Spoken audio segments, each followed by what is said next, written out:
रविवार को बिहार के डिप्टी सीएम तेजस्वी यादव की कोर्ट में पेशी थी। आईआरसीटीसी घोटाला मामले में तेजस्वी दिल्ली की Rouse Avenue CBI special court में पेश हुए।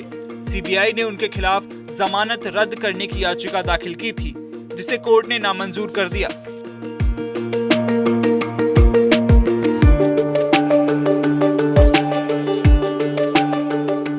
जमानत रद्द न होना तेजस्वी के लिए एक बड़ी राहत है, लेकिन कोर्ट ने उन्हें खास नसीहत दी है। कोर्ट ने कहा कि तेजस्वी एक संवैधानिक पद पर हैं, इसलिए सोच समझकर बोला करें। तेजस्वी ने कहा था कि वो विपक्ष में हैं और सरकार के गलत कामों पर सवाल उठाना उनकी ड्यूटी है। मौजूदा सरकार सीबीआई और ईडी का दुरुपयोग कर रही है। आईआरसीटीसी मामले में तेजस्वी ने सीबीआई की याचिका का विरोध करते हुए इसे नामंजूर करने की मांग की थी, जिस पर कोर्ट ने कहा कि जमानत रद्द करने का कोई आधार नहीं है, इसीलिए सीबीआई की अर्जी मंजूर नहीं की जा रही है।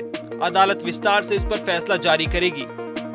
उधर सीबीआई का कहना था कि तेजस्वी यादव उन्हें धमका रहे हैं और वो जांच को प्रभावित कर सकते हैं। इस बात का तेजस्वी के वकील ने पुरजोर विरोध किया। कोर्ट ने अपनी तरफ से उनको वार्निंग दी है, उनको कहा है कि आप डिप्टी सीएम हैं तो आपको बहुत एहतियात के साथ और समझदारी के साथ जो बोलना चाहिए जो भी है, क्योंकि इसका असर लोगों पे होता है, तो उनको बहुत ध्यान से अपने भाषा का इस्तेमाल करना चाहिए। और ये भी कहा जिम्मेदार पद पे आप बैठे हैं। हाँ, उन्होंने ये भी कहा कि आप जिम्मेदार पद पे हैं और आपकी जिम्मेवारी इसलिए बढ़ जाती है।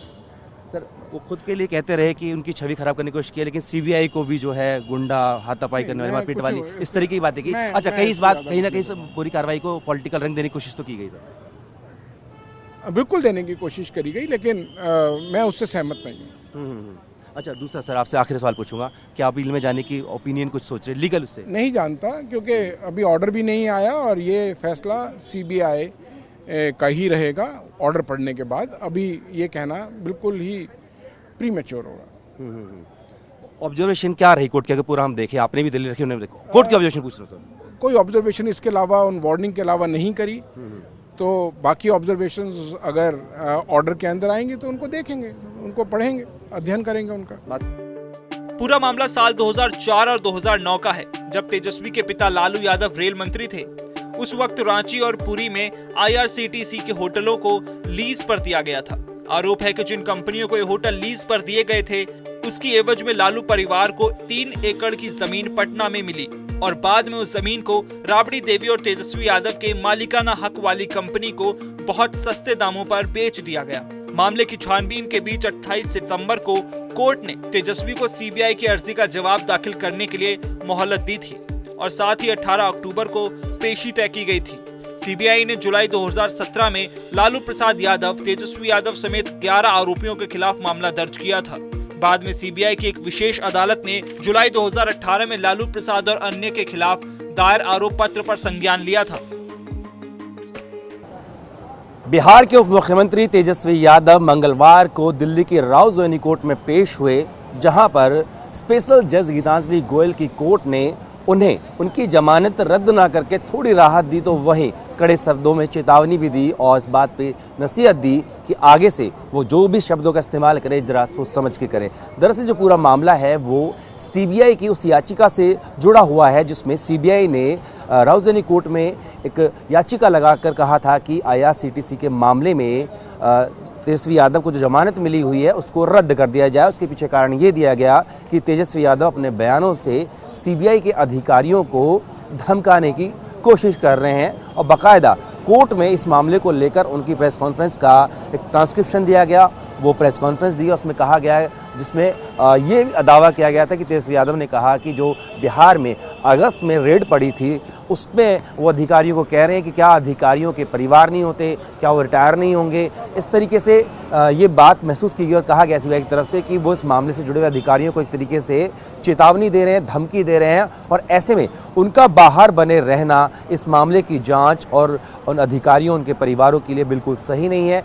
इसी बात को लेकर याचिका यहाँ पर राउस एवेन्यू कोर्ट में दाखिल की गई थी, जिस पर कोर्ट ने पिछली सुनवाई के दौरान तेजस्वी यादव को कोर्ट में पेश होने के लिए कहा था और कहा था कि वो इस मामले में पेश हों और अपना पक्ष रखें और बताएं कि उनकी जमानत रद्द क्यों ना की जाए। इसी सिलसिले में मंगलवार को तेजस्वी यादव और मनोज झा कोर्ट में पेश हुए और यहाँ पर उनके वकील मनिंदर की तरफ से कहा गया कि उनकी तरफ से कोई धमकी नहीं दी गई थी, बल्कि वो विपक्ष में हैं तो अपनी आवाज़ जो है वो रखना चाह रहे थे और जो भी उस प्रेस कॉन्फ्रेंस में कहा गया उसका सीधे तौर पर इस मामले से कोई भी लेना देना नहीं है, जिस पर सीबीआई की तरफ से पेश हुए वकील डीपी सिंह की तरफ से उन दलीलों का खंडन किया गया और कहा गया कि सीधे तौर पर धमकी थी। कोर्ट ने दोनों पक्षों को सुनने के बाद इस मामले में फैसला ये दिया कि जो सीबीआई की याचिका थी कि तेजस्वी यादव की जमानत को रद्द कर दिया जाए, वो रद्द नहीं किया गया, लेकिन कड़ी नसीहत जो है जरूर दी तेजस्वी यादव को और कहा कि आप एक जिम्मेदार पद पर बैठे हुए हैं, तो ऐसे में आप सोच समझकर शब्दों का चयन करें। जब आप कुछ कहते हैं तो लोगों का उस पर असर होता है। तो इसी नसीहत के साथ कोर्ट ने तेजस्वी यादव को एक राहत दी है। कोर्ट के फैसले के बाद तेजस्वी यादव की बहन रोहिणी आचार्य ने लगातार 4 ट्वीट किए और लिखा कि जनता जनार्दन की दुआओं में ऐसी शक्ति है कि बीजेपी के लाख षड्यंत्र के बावजूद भी जीत हमारी होती है।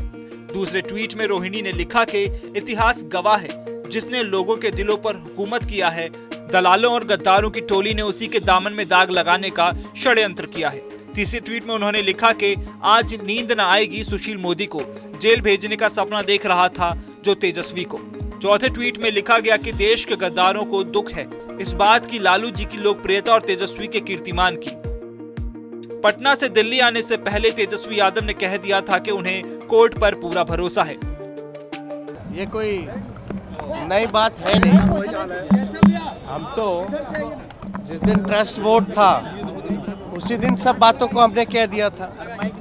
जिस दिन ट्रस्ट वोट के दिन हर जगह रेड पड़ रहे थे उसी दिन हमने स्पष्ट कर दिया था कि भाई जब तक ये लोग रहेंगे तब तक इसी तरह का काम जो है चलता रहेगा। कल का तो जो अदालत है उसमें फिजिकल अपीयरेंस के तौर पे हमको बुलाया गया है, तो हम तो जा रहे हैं उस चीज़ को लेकर और हम लोगों को कानून पे अदालत पे पूरा विश्वास है, जो है न्याय मिलेगा। तो हम लोगों को इसमें कोई फिक्र करने की ज़रूरत तो है नहीं, क्योंकि सारी चीज़ें जो है स्पष्ट है ही और ये सारी बातें जो है कल अपना पक्ष जो हम लोग रखेंगे कोर्ट में। बिहार में बीजेपी बिहार में धरना प्रदर्शन कर रही है पिछड़ों के आरक्षण के लिए। किसका आरक्षण? तो है ये, इसी आरक्षण के साथ कितना पंचायत का चुनाव हुआ, कितना नगर निगम का चुनाव हुआ। अब बीजेपी को तो ये बताना चाहिए ना भाई कोर्ट में क्या हुआ। ये लोग जो मंत्री थे तो क्या किए, कोर्ट का जो है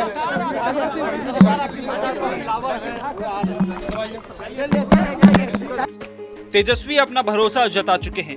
अब अदालत से उन्हें और उनके परिवार को इस मामले में कितनी राहत मिलती है ये भी आने वाले दिनों में साफ हो ही जाएगा। फिलहाल तो आरजेडी के कार्यकर्ता तेजस्वी यादव को कोर्ट से राहत मिलने की खुशी सेलिब्रेट कर ही रहे हैं। तेजस्वी यादव जिंदाबाद।